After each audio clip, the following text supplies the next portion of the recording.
Ang mga ganito kalaking alon ay normal lamang sa ilang mga karagatan at ang iba rito ay talaga namang dinarayo pa ng mga taong mahilig sa surfing.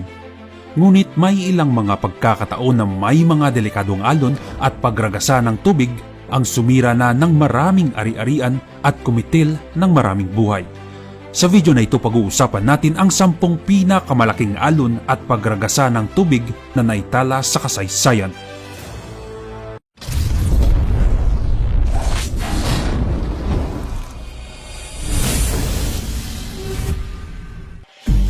Number 10, Japan, 2011. Tinatawag na Great Sendai Earthquake o Great Tohoku Earthquake na naitala na pinakamalakas na lindol na nangyari sa kasaysayan ng Japan at pang-apat na pinakamalakas na lindol sa buong mundo na nangyari noong March 11, 2011. Ang pangyayaring ito ay isang matinding natural calamity na naganap sa northeast ng Japan. Ang underwater megathrust earthquake ay may lakas na magnitude 9.1 at naitala ang epicenter ng lindol sa Pacific Ocean, 72 kilometro mula sa silangan ng Ushika Peninsula sa rehiyon ng Tohoku. Naganap ang paggalaw ng subduction zone kung saan nagsalpukan ang dalawa sa mga tectonic plate ng ating mundo na siyang nagdulot ng malaking alon o tsunami. Umabot sa taas na 133 feet ang mga alon na sumira sa baybay ng malaking bahagi ng Japan at halos 20,000 tao ang namatay.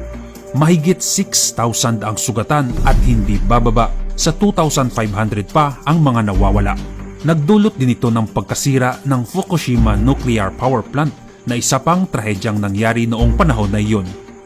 Kaya't ang pangyayaring ito ang itinuturing na isa sa pinakamapinsalang sakuna na naganap sa modernong kasaysayan.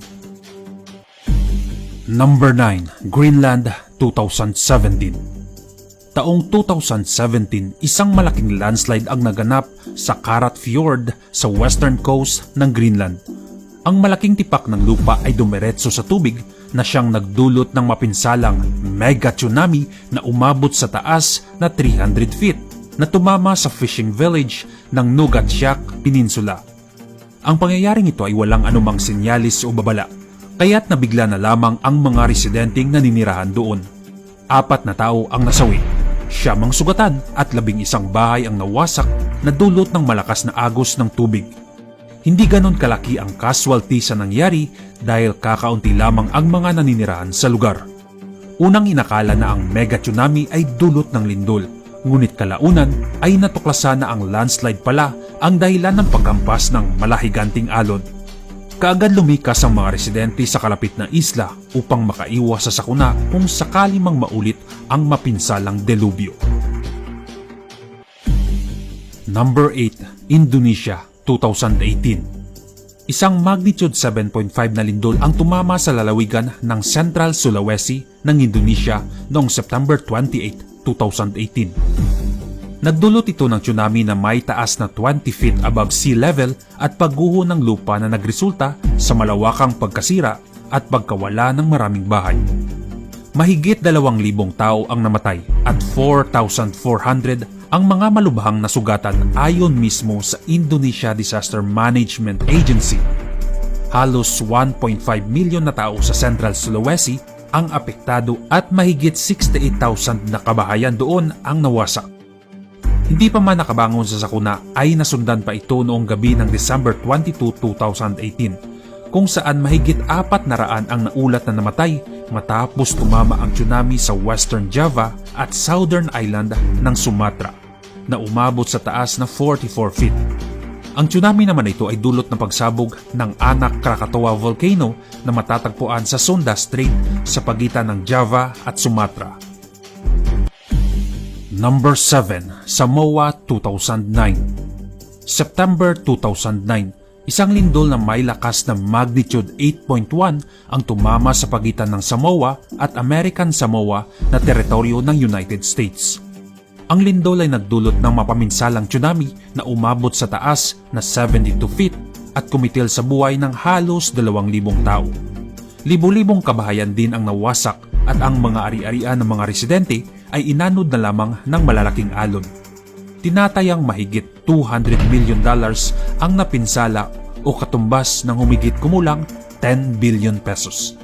Marami ding mga isda at lamang dagat ang mga namatay, kaya't apektado rin ang kanilang ekonomiya. Dahil sa dami ng nasawi, ang pangyayaring iyon ang itinuturing na pinakamapaminsalang tsunami na tumama sa anumang teritoryo ng Estados Unidos. Number 6. Asya Volcano. Noong July 2014, isang malaking landslide ang naganap sa lawa ng Asya na nasa bukana ng bulkan na matatagpuan sa hilagang bahagi ng Iceland. Nagdulot ito ng mega tsunami na may bilis na 93 km per hour at may taas na 260 feet. Ang ganitong kalakas na paghampas ng tubig ay kayang sirain ang anumang madadaanan nito. Natapat ang pagsabog sa Tagaraw kung kailan maraming turista ang dumarayo dito, kaya naman isang himala na maituturing na naganap ito noong 11:48 PM ng hating gabi, kaya't walang turista ang naroon nang ito ay mangyari. Siguradong marami ang mapapahamak kung ito ay naganap ng umaga kung kailan maraming tao ang namamasyal sa napakagandang lawa ng Asya. Number 5. Spirit Lake. Ang Spirit Lake ay matatagpuan sa Skamania County sa Washington, USA. Ito ay sikat na tourist destination sa loob ng maraming taon bago pa sumabog ang Mount St. Helens noong 1980. Ang pagsabog ng Mount St. Helen ay nagdulot ng magnitude 5 na lindol at malaking bahagi ng summit ang gumuho. Nagsimulang gumulong pababa ng bundok ang mga higanting bato at yelo na isa sa pinakamalaking debris avalanche na naitala sa kasaysayan. Bumulusok ang mga bato at yelo sa bilis na 160 km per hour na direktang nahulog sa Spirit Lake at nagdulot ng mega tsunami na may taas na 860 feet above lake level. Maraming mga tao at hayop ang namatay na naninirahan sa 600 square kilometers ng kagubatan na nasa paligid ng Spirit Lake. Number 4. Alaska, 1964. Taong 1964 naman nang naganap ang isang napakalakas na lindol na tinawag na Great Alaskan Earthquake o Good Friday Earthquake. Ito ay may lakas na magnitude 9.2 at pinakamalakas na naitalang lindol sa kasaysayan ng Amerika. Ang lindol ay tumagal ng humigit kumulang 4.5 minutes at naganap sa rehiyon ng Prince William Sound sa Alaska. Ang lindol ay nagdulot ng malawakang pagkasira ng mga kabahayan at gusali sa lugar na iyon.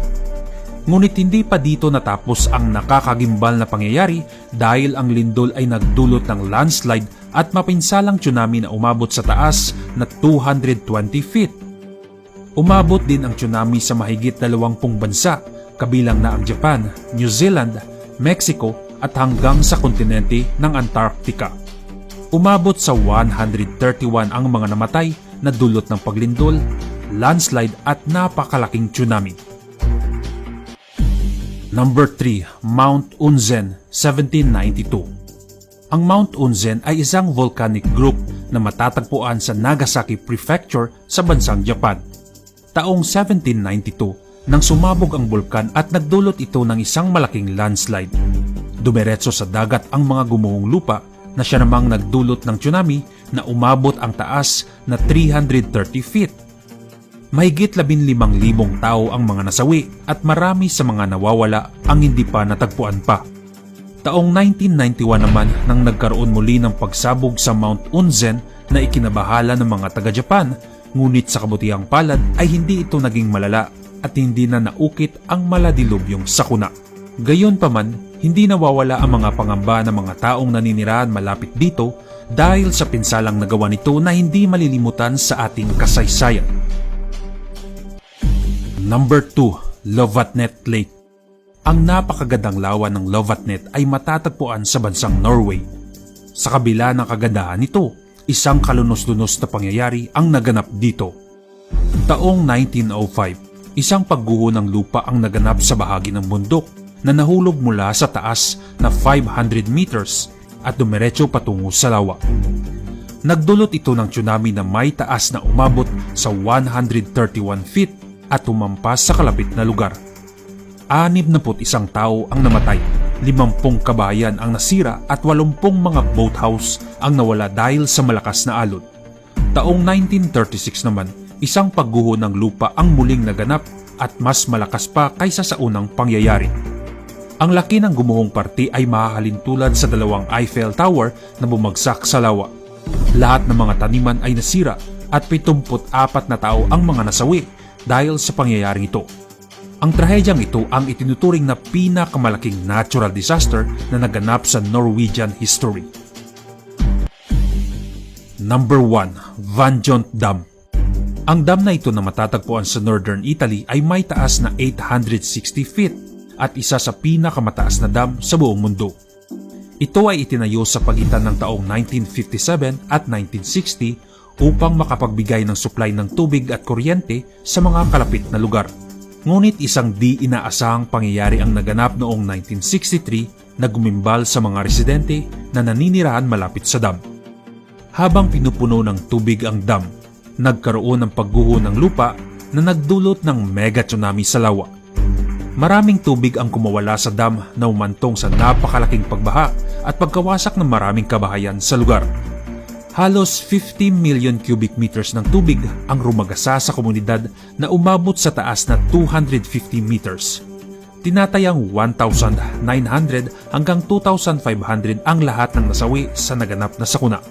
Nagkaroon ng babala bago pa mangyari ang trahedya, ngunit hindi ito pinakinggan dahil malaking halaga ng pera ang kinakailangan para lutasin ang panganib na maaaring idulot nito. Kaya naman dahil sa kawalan ng aksyon, isang trahedya ang naganap at ang pangyayaring iyon ang naging dahilan upang tuluyan ng ipasara ang dam at hindi na napakinabangan pa hanggang sa kasalukuyan.